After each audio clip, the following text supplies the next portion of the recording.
Hey folks, Eric is a whatever guy because he really is whatever me. Do you folks want to know about a judge stopping the Alabama Medical Cannabis Commission from issuing those licenses once again? You guys stick around, man, and we'll talk about that. As you got know, my name's Eric. I'm the whatever guy, and you shoot videos a couple days a week, basically keeping you guys updated in the world of Delta 8, Delta 9, Delta 10, hemp cannabis, just what's going on around. But today, man, we're sitting here talking about this Alabama Medical Cannabis Commission debacle once again. And it appears as though the Judge Anderson last night at about 7 o'clock gave the integrated facilities a TRO, a temporary restraining order, and he basically told them throughout the process that they were going to be able to depose some of those commissioners and obviously have a discussion on the other side of this. Now, this is a crazy move by this judge, simply because as we have moved into this, these lawyers for the applicants have basically played the lawyers for the AMCC like a drum. Like they have basically got them to ignore the scores. They got them to agree to dump the scores, and we moved forward with the licensing. And then on the backside, they came back in and they basically got a TRO because they basically absolved those scores. So that where we're caught, the AMCC is basically caught in a crossfire. They've got lawsuits that want the scores. They've got lawsuits that don't want the scores, and basically this is all designed to get rid of the AMCC and basically push us off into legislation where we can get some sort of resolution on the other side, because that's exactly what's happening here. They are going to end up disbanding the AMCC. The whole rule, everything that they've done up to this point is subject to litigation.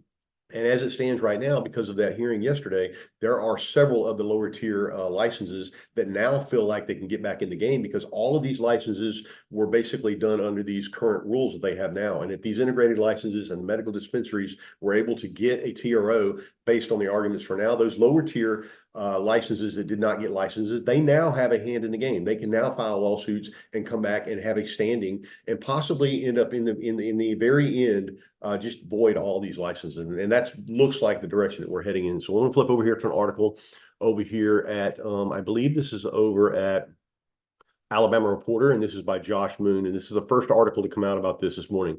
It says Judge halts Alabama medical cannabis licenses for a third time. Let's scoot on down here. It says the third time was not, in fact, the charm for the Alabama Medical Cannabis Commission's licensure process. For the third time in as many attempts, a Montgomery County Circuit Court judge on Wednesday issued a restraining order preventing the AMCC from awarding integrated facilities, stating that the plaintiffs' companies who filed suit against the commission are likely to prove that the commission AMCC violated Alabama law by using a flawed voting process. Judge James Anderson also issued an order allowing the plaintiffs to depose up to 6 individuals in an effort to shed light on the AMCC's licensure process and the motivations behind certain actions, and he allowed the plaintiffs to subpoena a trove of documents. Anderson gave the AMCC until January 19th to produce the documents and set for depositions. He set a hearing for the matter on January 24th, which is going to cut into their hunting, guys. These commissioners, especially, I hope all 6 of the ones that they deposed were sitting on that meeting the day that they were talking about that hunting and all that. I hope that all of the ones that are in the woods hunting are the ones that they depose and bring out of the woods, so that they have to sit for this and get all this shit lined up before January 24th. The plaintiffs in the case, a collection of several medical marijuana companies that were denied licenses by the AMCC, have contended for months that something nefarious was at play with the AMCC and its odd licensure process, which they said seemed to favor certain companies. During one court hearing, an attorney for the plaintiff companies told Anderson that allowing depositions would blow up the entire scheme. Whether there is a scheme or not, there certainly have been enough mistakes, miscues, and odd occurrences and violations of law and procedure to cause Anderson to stall the AMCC's process on 3 different occasions now. Following each of the previous 2 restraining orders issued by the court, the AMCC has admitted to problems with this process and agreed to a list of corrective actions. At issue, excuse me, at issue this time is the means by which the AMCC conducted its vote on the 33 companies vying for licenses. Instead of holding a public debate and narrowing the choice down to the final 5, the commission chose to use a ranking system conducted by secret ballots. Under that system, each commissioner ranked the companies from 1 to 33, then the average was used to select the top 5. The plaintiffs argued, however, that such a system violates the Alabama Administrative Procedures Act, which requires the commission to hold votes in which a majority of the commissioners approve a list of winners. Under the AMCC system, 4 commissioners would rank a company highly, but a 5th could score the company near the bottom of the list, effectively moving it outside of the top 5. That would give a minority of the commission more power than the majority and would violate the AAPA.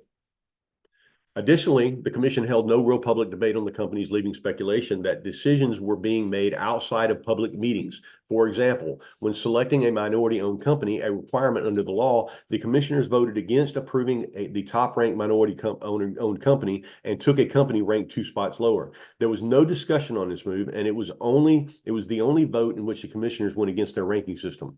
In this order, that will again stall the medical cannabis process in Alabama. Anderson acknowledged the fact that the continued legal disruptions are likely to have an effect on the timelines with which cannabis products are available to patients. However, he said the public interest is greater in ensuring that laws and proper procedures are followed. Guys, we're a long ways off. Like Will Somerville and those lawyers have completely outplayed the lawyers for the AMCC. None of those people on the AMCC are really vested in this process. They're all out hunting, and they're allowing their lawyers to sit in here and deal with this. And these lawyers that are for the AMCC have never done anything in cannabis before in their life. So they are completely behind the power curve. Will Somerville's playing chess and they're playing checkers. Like there's just no way that you can convince me that he has led them down a road to get this to a point where we're going to disband the commission. Like he got them to agree that they weren't going to use those scores, and then he went right back in behind that with other companies and basically argued that they needed the scores. So like the TRO, they got lawsuits on both ends of it. They basically have the AMCC caught a crossfire now, and I'm not sure when we're going to see the end of this at any point in the future, guys. I feel sorry for those people that got licenses, especially people like Antoine Mordecan. But the fact of the matter is that like these licenses are going to be voided. We're going to end up pushing off into the legislature, and Senator Melson's going to have to come in and do something about this and get this fixed, because I promise you we're not going to get it fixed with the AMCC. This is going to continue until the AMCC is disbanded, and all of those people out there that got licenses, you're fixing to get your fees back. Like you're fixing to get the fees, the $50,000 fee that you paid, that money's fixing to get refunded to you because you don't have a license. And that's the way it stands. All right, folks, Thewhateverguy signing off, and I'll talk to you guys later, man. Love you. See you.